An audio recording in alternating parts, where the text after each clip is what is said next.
السلام علیکم ناظرین، سادے کی لائبریری میں خوش آمدید ہے۔ ناظرین، اگر آپ کو ناول پسند آ رہا ہے تو لائک کیا کیجئے، کمنٹ بھی کیجئے اور مجھے بتائیے کہ آپ اور کون سا ناول سننا چاہیں گے۔ چھٹن صاحب کا لب و لہجہ وہی تھا، اس کی باتیں ختم نہیں ہوتی تھی۔ کانتے نے مجھے کھینچ کے ان سے دور کیا۔ چھٹن صاحب نے ہم سب کے گلوں میں ہار ڈالے، کانوں میں عطر کی پھریریاں اور اپنے ہاتھ سے سب کو گلوریاں کھلائیں۔ وٹھل اور نصیب میاں کے لیے کیلے کے پتوں میں گلوریاں الگ باندھ کے دیں۔ اتنے لوگوں کا کسی ایک بالاخانے پر اکٹھا جانا مناسب نہیں تھا۔ کانتے نے ہمیں 2 ٹولیوں میں تقسیم کر دیا۔ ساٹے، کبنہان، وزیر، ہلاکو اور جنی وغیرہ کو لے کر الگ ہو گیا۔ کانتے بمبئی سے آنے والوں کے ساتھ رہا۔ بہت سے دروازے بند تھے اور اندر سے ناچنے گانے کی آوازیں آ رہی تھی۔ لوگ جھریوں سے اندر جھانکنے کی کوشش کر رہے تھے۔ ہم کئی گلیوں سے گزرتے ہوئے ایک نسبتاً خاموش گلی میں داخل ہوئے۔ یہاں بڑے اور اونچے مکانات تھے۔ ایک جگہ اچانک میرے منہ پر گلاب کا پھول آ کے لگا۔ پہلے تو میں سمجھا کہ یہ محض اتفاق ہے، لیکن نشانہ ایسا صاف تھا کہ میری نظریں ادھر ادھر منڈلانے لگیں۔ بائیں طرف والے مکان کی پہلی منزل پر کھڑکی میں ایک سرو قد خوبصورت لڑکی بنی سنوری کھڑی تھی۔ وہ بھی میری طرح گھبرا گئی، مگر اس نے سنبھل کے جلد ہی مجھے آداب کیا۔ میرے ہاتھ بھی غیر ارادی طور پر اسے جواب دینے کے لیے اٹھ گئے۔ دوسرے ہی لمحے وہ نگاہوں سے اوجھل ہو گئی۔ میں نے اسے پہچان لیا تھا، وہ شہپارہ تھی۔ کوئی 1.5 سال پہلے جب میں وٹھل اور اس کے دوست آسنسول کے استاد موتی موجدار کے اڈے کے گوشی اور کانتے کے ساتھ یہاں آیا تھا تو میں نے شہپارہ کو دیکھا تھا، مگر یہ وہ مکان نہیں تھا، گلی بھی دوسری تھی۔ راجہ استاد، مارٹی نے زور سے میرا بازو پکڑ لیا۔ اپن نے کیا دیکھا؟ بے پر کا پری دیکھا، کانتے نے مارٹی کی مبہوت آنکھوں کے سامنے انگلیاں نچاتے ہوئے کہا۔ آسمان سے نہیں اترا تھا۔ ہم سب وہیں ٹھہر گئے۔ کھڑکی پر چند ثانیوں کے لیے مارٹی کے کہنے کے مطابق مختلف رنگوں کا ایک شعلہ سا بھڑکا تھا۔ شہپارہ کو میری صورت یاد تھی، یقیناً اس نے جان کے پھول پھینکا ہوگا۔ میں آگے بڑھنا چاہتا تھا مگر مارٹی نے مجھے روک لیا۔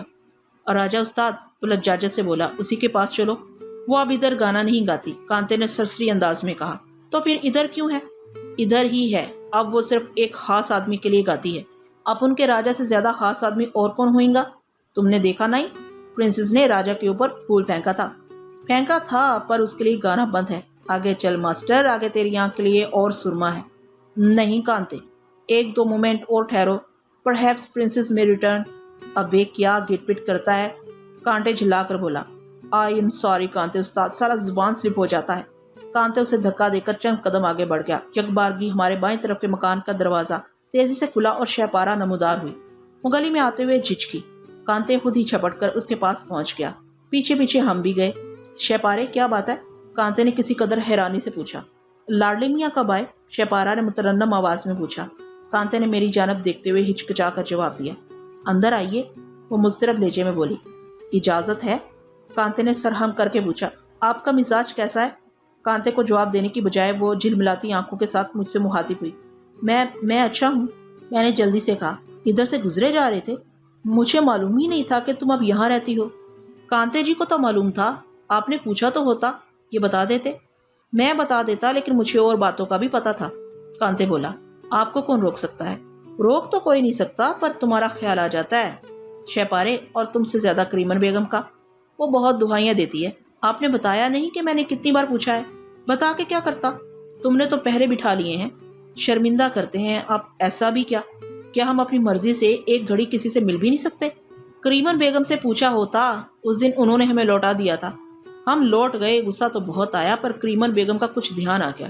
ارے اندر چلیے، میں بھی کتنی باولی ہوں، اتنی دیر سے آپ لوگوں کو دروازے پر کھڑا کیے ہوئے ہوں۔ اندر آئیے نا۔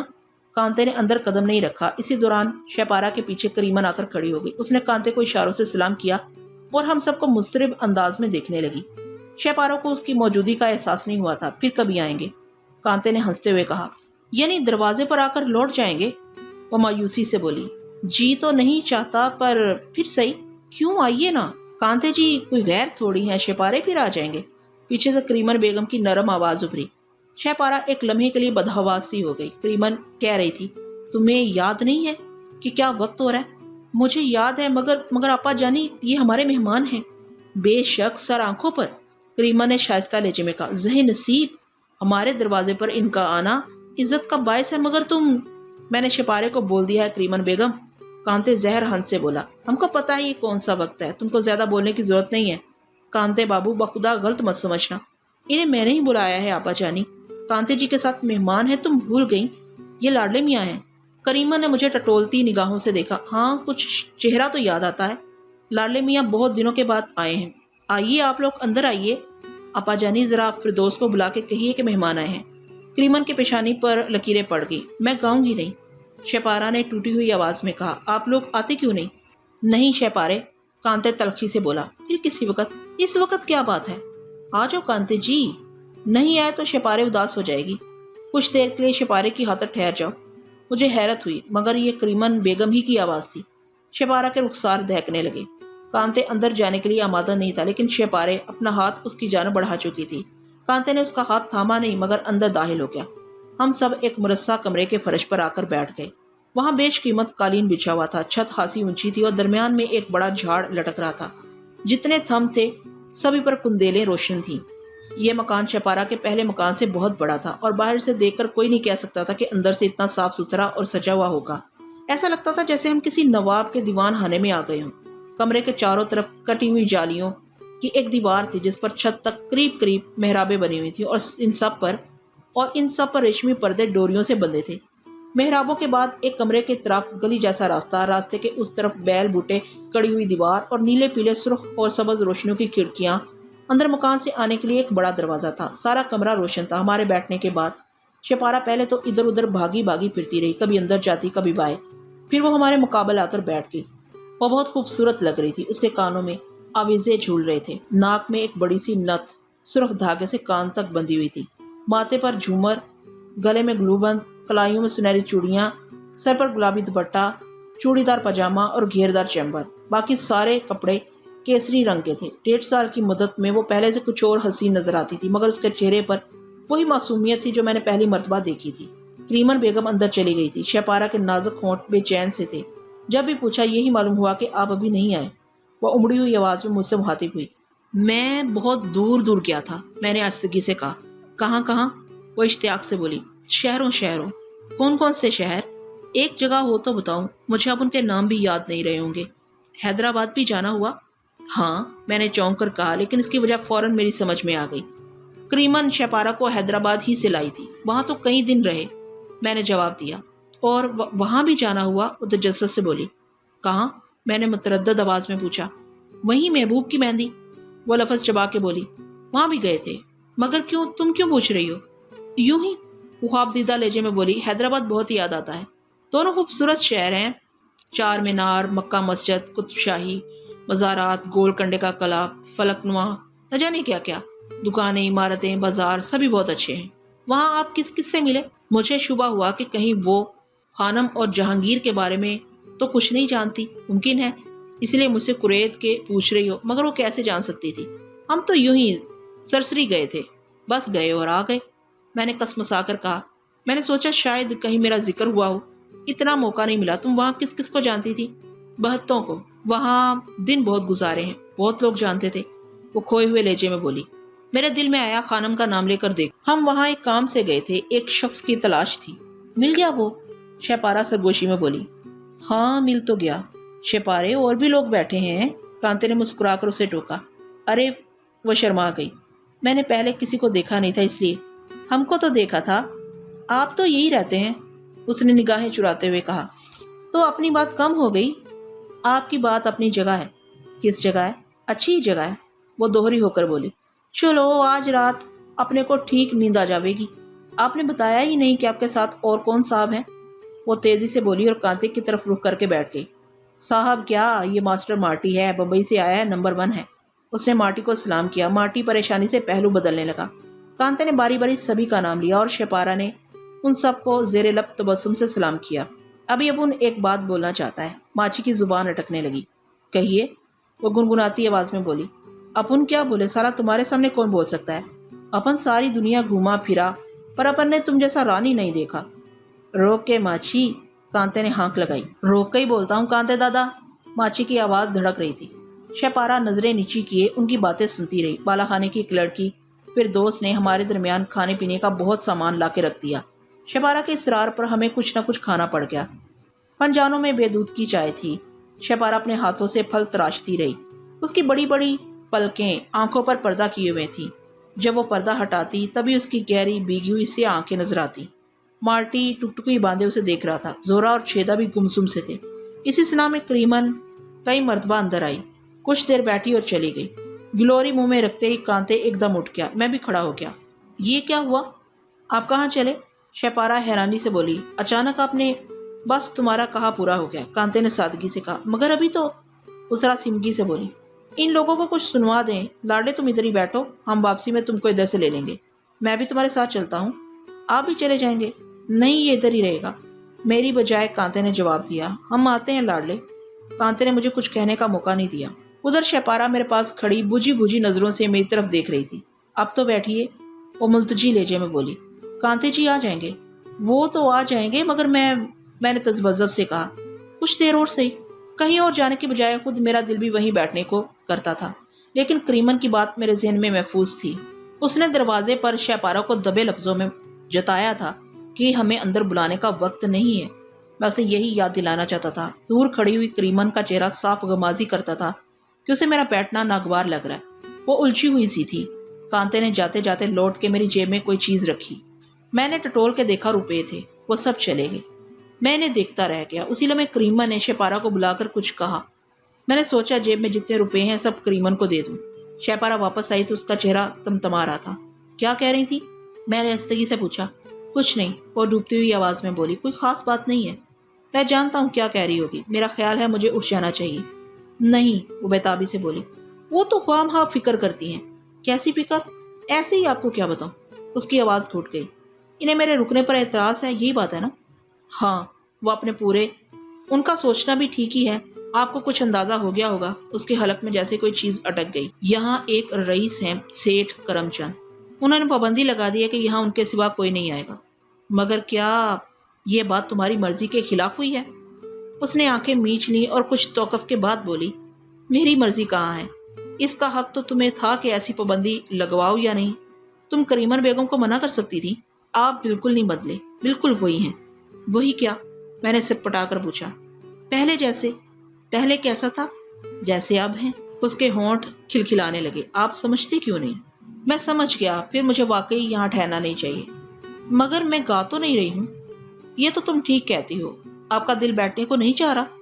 میں نے تیزی سے اس بات میں سر ہلایا۔ مجھے یقین تھا کہ آپ ایک دن ضرور واپس آئیں گے۔ اب آپ اتنے دنوں بعد آئے ہیں تو میں آپ سے 2 باتیں بھی نہ کر سکوں، یہ تو تم بہتر سمجھتی ہو۔ آپ کے خیال میں کیا یہ نامناسب بات ہے؟ میں کیا کہوں، میں سمجھتا ہوں تمہیں اتنا اختیار تو ہونا چاہیے۔ آپا جانی کہتی ہیں وہ پابندی لگانے کا اختیار رکھتے ہیں، انہوں نے کرایہ دیا ہے۔ وہ تھکے ہوئے لہجے میں بولی۔ کتنا کرایہ؟ میں نے یوں ہی پوچھ لیا۔ پتہ نہیں، بہت ہی ہوگا۔ تمہیں نہیں معلوم؟ میں معلوم کر کے کیا کرتی؟ تو پھر وہ تمہیں یہاں کیوں رکھے ہوئے ہیں؟ یہ تو ان کی اور آپا جانی کی مرضی پر ہے، وہ چاہیں تو لے بھی جائیں۔ ان کے پاس بہت دولت ہے، پر آپا جانی نے شاید انہیں منع کر دیا ہے۔ ابھی وہ مجھے سموچا کسی کی تحویل میں دینا پسند نہیں کرتی۔ انہوں نے 100 عذر کر دیے کہ ابھی میری عمر کم ہے، مجھے بھی اور سیکھنا ہے۔ ابھی ان کا ایسا کوئی خیال نہیں، وہ کچھ عرصے اور مجھے اپنی آنکھوں کے سامنے رکھنا چاہتی ہیں۔ البتہ جہاں تک گانے کی بات ہے، وہ مجھے کسی ایک شخص کے لیے وقف کر سکتی ہیں۔ انہوں نے یہی کیا ہے۔ ہو سکتا ہے کسی دن آمادہ ہو جائیں اور سیٹھ جی مجھے یہاں سے لے جائیں، یا پھر یہیں رکھیں، میں بس انہی کے لیے محدود ہو جاؤں۔ یہ بھی ہو سکتا ہے کہ سیٹھ جی ابھی آپا جانی کی منہ مانگی مراد قبول کرنے میں ہچکچا رہے ہوں۔ آپا جانی نے کچھ زیادہ ہی طلب کر لیا ہوگا۔ یہ گھر بھی سیٹھ جی نے لے کے دیا ہے۔ تمہارا اپنا کیا خیال ہے؟ میرا خیال کیا؟ سیٹھ جی کیسے ہیں؟ آدمی ہیں، وہ سر داہ بھر کر بولی، اور دیر تک چپ بیٹھی رہی۔ کمرے میں میرے اور اس کے سوا کوئی نہیں تھا۔ اس کی آواز بہت دھیمی تھی، جھنجھناتی، کھنکھناتی ہوئی۔ جی چاہتا تھا وہ بولتی رہے، کسی بات پر وہ شرماتی تو تھوڑی کے قریب گڑا سا پڑ جاتا۔ باتیں کرتے کرتے اس کے ہونٹ جیسے لرزنے لگتے تھے، چہرے کا رنگ اور لال ہو جاتا تھا۔ اس کلیجہ بہت صاف، نرم، کسی موج کی طرح تھا۔ لیکن پھر مجھ سے کچھ نہیں پوچھا گیا۔ میرا سر گھومنے سا لگا تھا۔ آپ سنائیے، آپ نے اپنے بارے میں کچھ نہیں بتایا۔ کیا بتاؤں؟ ایک بات پوچھوں؟ وہ منتشر آواز میں بولی۔ کبھی میرا چہرہ یاد رہا آپ کو؟ ہاں، کئی بار خیال آیا۔ سچ؟ اس کی پتلیاں چمکنے لگی۔ میں نے آپ کے بارے میں بہت کچھ معلوم کیا۔ کیا کیا؟ تم نے کیا معلوم کیا؟ میں نے وحشت سے کہا۔ یہی کہ آپ کے ساتھ کیا کیا گزری۔ تم کیا جانتی ہو؟ زیادہ نہیں، بس اتنا کہ آپ نے بہت دکھ اٹھائے ہیں۔ مجھے کھل کے بتاؤ۔ آپ اپنی ہی باتیں جاننے کے لیے اتنے بےتاب کیوں ہیں؟ شاید تم نے کچھ غلط سنا ہو، مگر میں نے آپ کو دیکھا بھی تو ہے۔ کتنی بار؟ بعض اوقات تو ایک ہی بار کافی ہوتا ہے، وہ لذیذہ لہجے میں بولی۔ ایک بار میں تم نے کیا سمجھا ہوگا؟ بہت کچھ سمجھ لیا۔ میں نے آپ کی آنکھیں دیکھی تھیں جو الگ ہیں، میں نے اب تک دیکھی ہیں۔ آپ کی آنکھیں ان سب سے الگ ہیں۔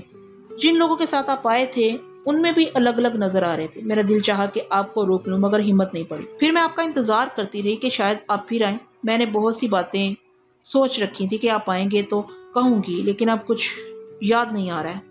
نہ جانے کیا کیا سوچا تھا۔ میں اس چار دیواری میں بند ہوں اور میرے پیروں میں گھنگروؤں کی زنجیر پڑی ہے۔ میں آپ کے لیے کچھ نہیں کر سکتی اور میرے کرنے نہ کرنے سے ہوگا بھی کیا؟ ہو سکے تو اپنے کچھ دکھ مجھے دے دیجیے۔ مجھے احساس ہے کہ یہ ایک محمل سی بات ہے، کون کسی کے دکھ سمیٹ سکتا ہے، مگر مجھے معلوم نہیں کہ آپ کے سامنے اور کیا کہنا چاہیے۔ شہ پارے، میری آواز بیٹھ گئی۔ تم نے کیا کیا سنا ہے؟ اس نے سنا کم تھا، اخذ زیادہ کر لیا تھا، اور جتنا اخذ کیا تھا اس سے اندازہ نہیں تھا کہ وہ اصل کا اشیر بھی نہیں ہے۔ وہ صرف اتنا ہی جانتی تھی کہ مجھے ایک طویل مدت جیل میں گزارنی پڑی ہے اور وہاں میں نے تعلیم بھی حاصل کی ہے۔ اسے کسی نے بتایا تھا کہ شاید اس دوران میرے گھر والے مجھ سے کھو گئے ہیں، میں انہی کی تلاش میں شہروں شہروں مارا مارا پھر رہا ہوں۔ اسے خانم اور جہانگیر کی بابت کچھ علم نہیں تھا، لیکن وہ خانم سے واقف ضرور ہوگی۔ نسترن، چاند میاں، موجدار کا واقعہ، زری کا نام، فیض آباد میں اس کی حویلی، یہ سب کچھ اسے معلوم تھا۔ بمبئی کے چند واقعات بھی اس کے علم میں تھے۔ اس نے فہمیدہ کا ذکر نہیں کیا۔ کوئی بعید نہیں کہ فیض آباد سے یہ بات کلکتے تک پہنچ گئی ہو۔ اڈوں کے آدمیوں ہی نے اسے یہ ساری باتیں بتائی ہوں گی۔ یہاں طرح طرح کے لوگ آتے رہے ہوں گے۔ شہپارا نے ان سے خود ہی پوچھا ہوگا اور انہوں نے اس کی خاطر اناپ شناپ زبان کھولنے میں کوئی حرج نہیں سمجھا ہوگا۔ بہرحال اس سے کورا اور مولوی صاحب کے بارے میں کچھ پتا نہیں تھا۔ کیا یہ سب کچھ غلط ہے؟ اس نے درزدگی سے پوچھا۔ نہیں، بہت کچھ درست ہے۔ تو کیا تمہیں مجھ پر ترس آتا ہے؟ نہیں، وہ پریشان لہجے میں بولی۔ یہ ترس نہیں ہے۔ آپ ایسا کیوں کہتے ہیں؟ جب مجھے کچھ پتا نہیں تھا تو بھی میں نے کچھ یہی جانا تھا۔ اتفاق سے بعد میں اس کی تائید بھی ہو گئی۔ اسے ترس کہہ کر مجھے نادم مت کیجیے۔ ترس تو معذوروں بے بسوں پر کیا جاتا ہے۔ ہاں، مجھ پر آپ ضرور ترس کھا سکتے ہیں۔ میں نہ آپ کی طرح آزاد ہوں نہ مختار۔ آپ مرد ہیں، خدا نے آپ کو سوچنے سمجھنے کی صلاحیت عطا کی ہے اور آپ کے بازو مضبوط ہیں، اور ابھی آپ کے سامنے ایک عمر پڑی ہے۔ خدا آپ کو بہت زیادہ عمر دے، بہت زیادہ، اور آپ کی ساری مرادیں برآئیں۔ شہ پارے، میں نے حجالت سے کہا، تم نے اگر میری بات محسوس کی ہے تو مجھے معاف کر دو۔ میری زبان قابو میں نہیں رہتی۔ کہنا کچھ چاہتا ہوں، نکل کچھ جاتا ہے۔ جنہوں نے دکھ سہا ہے، دکھ وہی سمجھ سکتے ہیں۔ تم بھی مجھے بہت دکھی لگتی ہو۔ یقین کرو، پہلے بھی جب میں یہاں آیا تھا تو میں نے یہی محسوس کیا تھا، لیکن میں تم سے کچھ نہیں کہہ سکا۔ تم نے کہہ دیا ہے میرے لیے تمہاری طرح اور لوگ بھی دعا کرتے ہیں، پر کچھ ہوتا ہی نہیں۔ مایوس کیوں ہوتے ہیں؟ تم بھی تو مایوس نظر آتی ہو۔ مایوسی کے ساتھ ساتھ ایک امید بھی ہے، خدا کبھی تو سنے گا۔ سب یہی کہتے ہیں، کوئی غلط تو نہیں کہتے۔ کیا دیکھتے دیکھتے لوگوں کی قسمتیں نہیں بدل جاتی؟ اتنا اندھیر نہیں ہے۔ تم یہاں اس قید خانے میں بیٹھ کر یہ کہہ رہی ہو تو واقعی اندھیر نہیں ہے۔ تمہارے دکھ بھی میں جانتا ہوں شپارے، یقیناً وہی ہوں گے جو یہاں بہت سو کے ہوتے ہیں۔ بہت کم لوگ خوش رہتے ہوں گے یہاں، اور تم جیسی لڑکی تو بالکل نہیں۔ میں نے اسے یہ نہیں کہا کہ پمی کی طرح معصوم ہے یا زری جولین و نسا کی بہن لگتی ہے۔ قسمت کا تماشا ہے۔ تم سب یہ پسند نہیں کرتی نا؟ اس نے گردن جھکا لی۔ مجھے یقین ہے کریمن بیگم تمہاری اصل ماں بھی نہیں ہوگی۔ اب تو وہی سب کچھ ہے۔ تمہیں کہاں سے لایا گیا تھا؟ مجھے کچھ یاد نہیں، صرف دھندلا دھندلا سا ایک نقش ہے۔ میرے پوچھنے پر اس نے بمشکل تمام بتایا کہ وہ بہت چھوٹی تھی کہ کسی نے اسے حیدرآباد کے بازار میں پہنچا دیا۔ اسے صرف اتنا یاد ہے کہ اس دن گھر میں بہت سے لوگ آئے تھے، اس کے باپ کی مسحری کے گرد بیٹھے رو رہے تھے۔ لوگوں کی دیکھا دیکھی وہ بھی رونے لگی۔ اسے حیرت تھی کہ اس کے باپ کو اچانک کیا ہو گیا ہے، وہ بولتے کیوں نہیں، اٹھتے کیوں نہیں۔ اس کا ایک بڑا سا گھر تھا، بہن بھائی تھے، ان کی شکلیں اب تک اس کے ذہن میں محفوظ تھیں۔ جب اس کے ابا کو لوگ کندھوں پر اٹھا کر لے جانے لگے تو وہ بھی باہر آ گئی۔ گلی میں بہت بڑا ہجوم تھا، لوگ اسے سینے سے لگا کر پیار کرنے لگے اور انہی میں سے کسی شخص نے اسے گود میں لے لیا۔ پھر جب اسے ہوش آیا تو وہ ایک دوسری جگہ تھی، حیدرآباد کے بازار، محبوب کی مہندی میں۔ وہ وہیں پلی بڑی۔ بعد میں کریمن کلکتے سے حیدرآباد آئی تو شہپارا اس کے سپرد کر دی گئی، کیونکہ جس عورت کے ہاں اس نے پرورش پائی تھی وہ کریمن بیگم کی قریبی عزیز تھی۔ سب ایک خواب کے مانت ہے۔ اس کی آواز ڈگمگانے لگی۔ یہ وقت کے ساتھ دھند چھٹ جائے گی، کبھی نہیں چھٹے گی اور گہری ہو جائے گی۔ آدمی یہی سمجھتا ہے کہ وہ بھول جائے گا، لیکن بہت سی باتیں بھولنے کے لیے نہیں ہوتی، وقت کا ان پر اثر نہیں ہوتا۔ ہو بھی جاتا ہے، کئی مثالیں تو میرے سامنے ہیں۔ وقت نے ان کے زخم بھر دیے، انہیں اب کسی سے کوئی شکوہ نہیں ہے۔ پتہ نہیں یہ اچھا ہوتا ہے یا برا۔